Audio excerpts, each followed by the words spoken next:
एक बात तो यह है कि जैन धर्म जैन आगमों में नारी को समानता का अधिकार दिया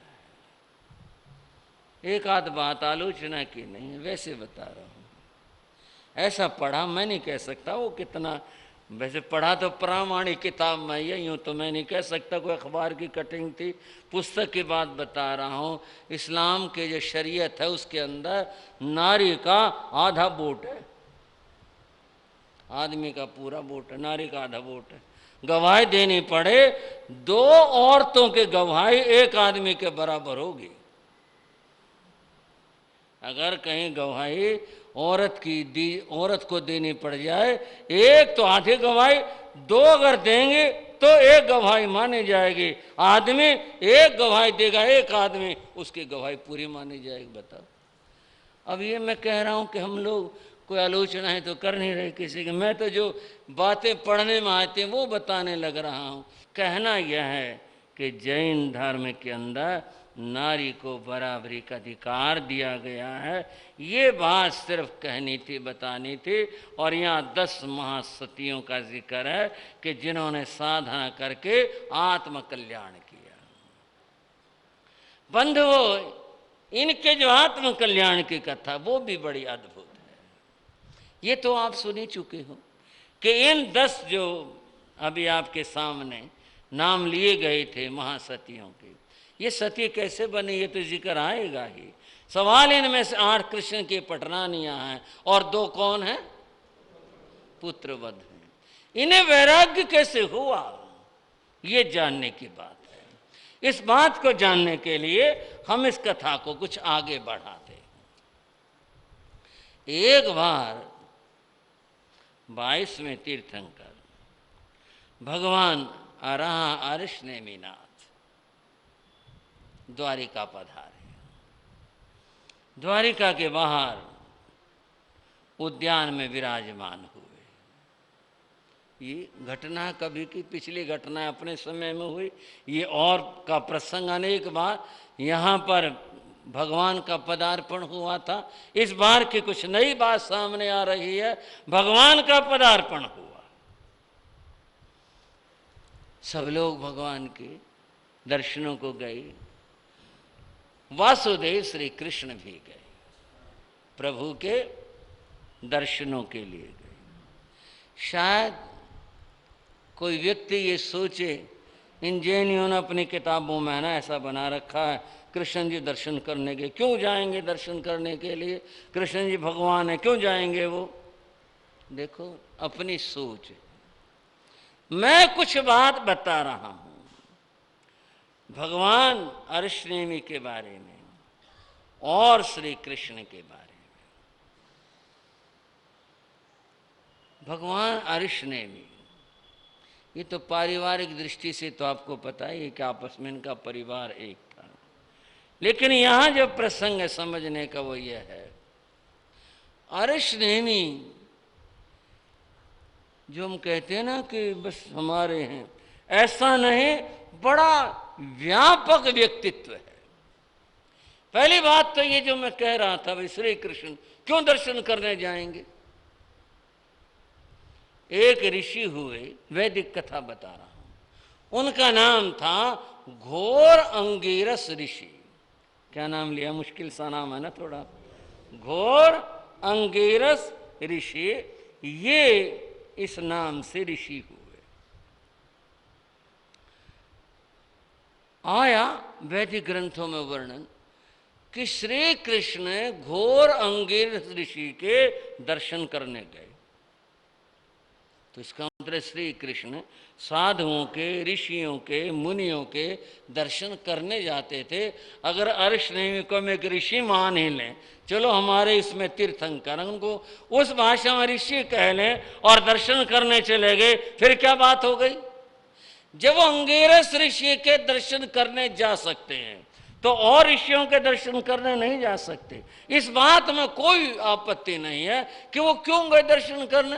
अरे ऋषियों के, मुनियों के दर्शन करने जाना ये तो बड़ी अद्भुत बात होती है। और श्री कृष्ण तो ऋषियों के महान आदर करने वाले थे। पीछे आपने सुना दुर्वासा ऋषि की बात को सुना तो वे हाथ जोड़ के खड़े रहे ऋषि के सामने, कुछ नहीं बोले। और वहां जिक्र आया घोर अंगेश ऋषि का, उन्होंने श्री कृष्ण को उपदेश दिया।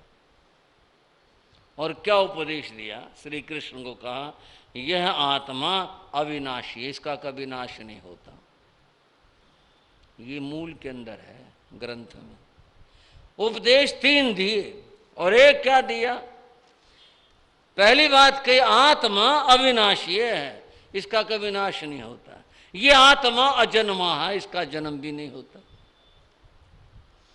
और इस आत्मा का, जो ये हमारी आत्मा है, इस आत्मा का न नाश होता है न इसका जन्म होता है, ये हमेशा ऐसी रहती है आत्मा। और इस उपदेश को सुनकर कृष्ण ने धन्य कहा, आपने मुझे उपदेश दिया, मैं धन्य हुआ। बंधुओं, ये जब हम ऊपर के स्तर पर देखते हैं तो कोई विवाद नहीं है। विवाद आज के लोगों ने बना रखे हैं, अपने स्वार्थों के अंदर बना रखे।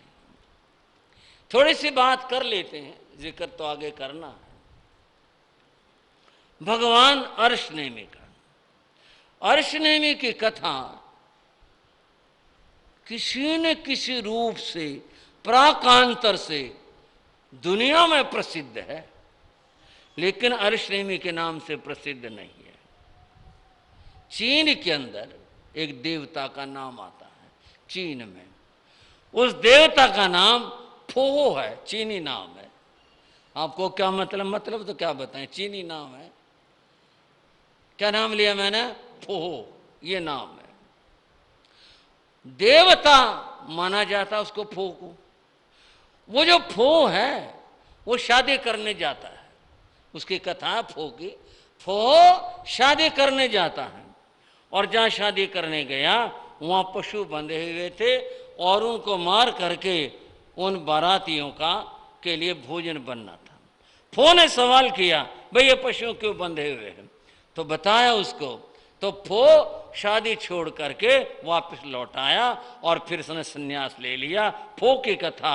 आप बताओ, ये फो की कथा है या अर्शनेमी की कथा है? किसकी कथा है ये?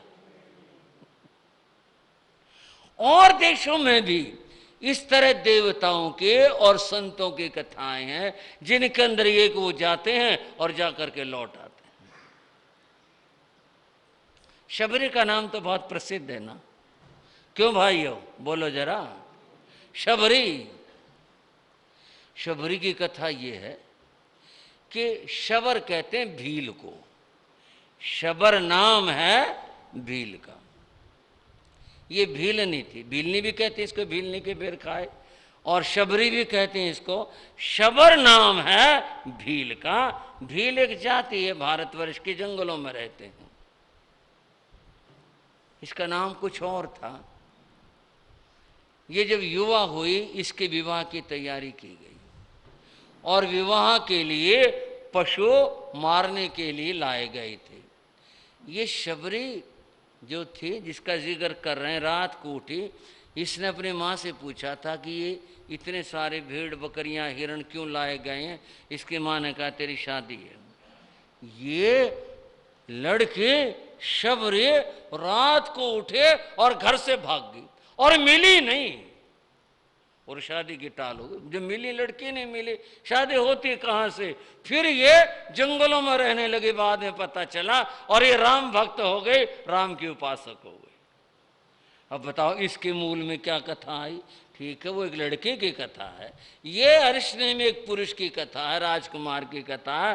पर कथा के जो अंश हैं वो क्या बता रहे हैं? दया की बात बता रहे हैं, करुणा की बात बता रहे हैं। अर्शनेमी ने ऐसा किया, फो ने ऐसा किया, और भी देवताओं के नाम विश्व में आए, स्कैंडिनेवी आदि में, वहाँ भी ऐसा हुआ। और शबरी की कथा है, वो छोड़ करके रात को चली गई। इन सब के मूल के अंदर करुणा, दया, अहिंसा, इसका भाव है। तो बात तो थी ये कि श्री कृष्ण क्यों गए अरिष्णेमी के पास, ये कोई आश्चर्य की बात नहीं। वो गए, वो एक ऋषि थे, संत थे, हमारी भाषा में वे तीर्थंकर थे, और कोई शब्द हम कह सकते हैं, वो संत थे, यूं कह सकते हैं। और ऋषि के पास में जाना ये तो बड़ी ऊंची बात होती है। श्री कृष्ण गए, बैठे। आज एक नई बात हुई। नई बात क्या हुई? अब दो महापुरुष, एक अध्यात्म जगत के हैं तो एक संसार को रास्ता दिखाने वाले हैं, उनके बीच में कोई बात होती है तो बात कितनी महत्वपूर्ण होगी। श्री कृष्ण ने अरिष्णेमी से प्रश्न किया, भगवान ये जो द्वारिका है स्वर्ण में सोने की बनी हुई है, ये द्वारिका शाश्वत है या अशाश्वत है? शाश्वत कहते हैं सदा रहने वाला, सदा रहने वाली। अशाश्वत कहते हैं जो सदा न रहे, नष्ट हो जाने वाला या नष्ट हो जाने वाले। नगरी शब्द है, इसलिए हम वाली शब्द का प्रयोग कर रहे हैं। ये द्वारिका हमेशा शाश्वत रहने वाली है या ये नष्ट हो जाने वाली है? ये प्रश्न किया। भगवान अरिष्णेमी ने कहा ये अशाश्वत है, यह नष्ट हो जाने वाली है। भगवान ये इतनी भव्य नगरी, इतनी अद्भुत नगरी नष्ट हो जाएगी? हाँ वासुदेव, ये नष्ट हो जाएगी। दुनिया की कोई चीज शाश्वत नहीं है, कोई वस्तु शाश्वत नहीं है। आत्मा शाश्वत है पर वो दुनिया से अलग होती है। देह शाश्वत नहीं है, कोई मकान शाश्वत नहीं है, कोई यहाँ की चीज शाश्वत नहीं है, कोई चीज यहाँ दुनिया की शाश्वत है ही नहीं। भगवान इसके नाश होने में क्या चीज कारण बनेगी, क्या निमित्त बनेगा? कोई तो है ना कि निमित्त, भाई भूचाल आया, पूरा नगर का नगर जो था वो जमीन में समा गया, बाढ़ आ गई, डूब करके मर गए, कुछ और हो गया, कोई कांड हो गया। इसके नाश होने का क्या कारण बनेगा? भगवान ने कहा इसके नाश होने का कारण, तीन कारण बताए। सुरग्गे दीवाण विनाशे मूलाए भविष्य, इसके तीन कारण होंगे। सबसे पहले उन्होंने बताया सुरा शराब। भाइयों ध्यान से सुनते चलना। सबसे पहला जो कारण बताया इस नगरी के नाश का, वो बताया सुरा शराब। दूसरा बताया सुरग्गी अग्नि, ये अग्निकांड में नष्ट होगी। और ये फिर आगे क्या? द्विपायन नाम के ऋषि इस काम को करेंगे। द्विपायन नाम के ऋषि इस कार्य को करेंगे, ये इसके नाश का कारण होगा। इसको हम एक भाषा देते समझने के लिए। वो भाषा ये बनी, द्वारिका के लोग शराब के नशे में आकर के द्विपायन ऋषि को सताएंगे और ऋषि फिर अपने शक्ति से, बल से जला करके इस नगर को नष्ट करेंगे। ये इसकी भाषा बनी। इस बात को सुनकर श्री कृष्ण बहुत हैरान हुए। ये इतनी सुंदर नगरी कैसे बनी थी? देव की आराधना से फिर ये बनाई गई थी और ये ऐसे नष्ट हो जाएगी, सब कुछ तबाह हो जाएगा, सारी मेहनत ऐसे चली जाएगी। सोचने लगे। एक विचार ख्याल में आया, अंतर में आया। और वो क्या ख्याल आया? धन्नानं ते जाली मयाली उव्याली पुरिसन वारिसन, धन्य हो उन जाली मयाली उवियाली आदि युवाओं को, जिनका भी जिक्र चला था, चौथे वर्ग के अंदर जिक्र आया था, उनको धन्य हो। क्यों धन्य हो? कि जिन्होंने सारा सुख वैभव सब ठुकरा करके छोड़ करके संयम ले लिया आत्मा के कल्याण के लिए और संयम के पथ पर चले गए, मुक्ति की राह पर चले गए, उन्हें धन्य हो। उन्होंने तो समय से वक़्त से ही अपने आत्मा का कल्याण कर लिया। मेरा मन करता है मैं भी इसे छोड़ करके इस संयम के पथ के ऊपर चला जाऊं। संयम लेना एक बहुत बड़ी बात होती है।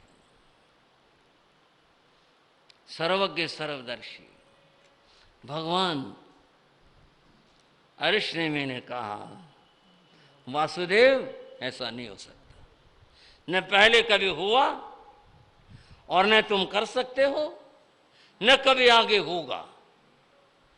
क्या मतलब? जो वासुदेव होते हैं ये निदान कृत होते हैं, ये पीछे अपनी तपस्या साधना का निदान करते हैं, तब ये वासुदेव बनते हैं। अतएव ये संयम नहीं ले सकते जब तक उस कर्म का भोग पूरा न हो ले। तो ये तो अपना कर्म भोग पूरा करते हैं, अतएव तुम संयम नहीं ले सकते। तो वही अच्छी रहे। मैं नहीं ले सकता, उन्होंने संयम भी ले लिया, अंतर में दुख माना। इस बात को लेकर उनके मन में दुख आया। प्रभु ने फिर कहा कि तुम ऐसी चिंता कर रहे हो? हाँ भगवान, मेरे मन में इस बात की चिंता। नहीं, तुम इस बात की चिंता ना करो, तुम इस बात को लेकर दुख मत मानो। तुम इस जन्म में तो नहीं, परंतु आगे, अब भविष्य बता रहे हैं, परंतु आगे भविष्य के अंदर तुम तीर्थंकर बनोगे। अगले 24 के अंदर तुम 12वें तीर्थंकर बनोगे, तुम्हारा नाम अमम होगा और शतद्वार नगर पुण्य देश, वहाँ पर तुम्हारा जन्म होगा और तुम फिर वहाँ संसार ऐश्वर्य का उपभोग करके संयम लोगे और फिर तुम साधना करोगे और तीर्थंकर पद को प्राप्त करोगे। अतएव तुम इस बात को कर्म भोग समझ के जान लो और आगे भविष्य में ऐसा हो।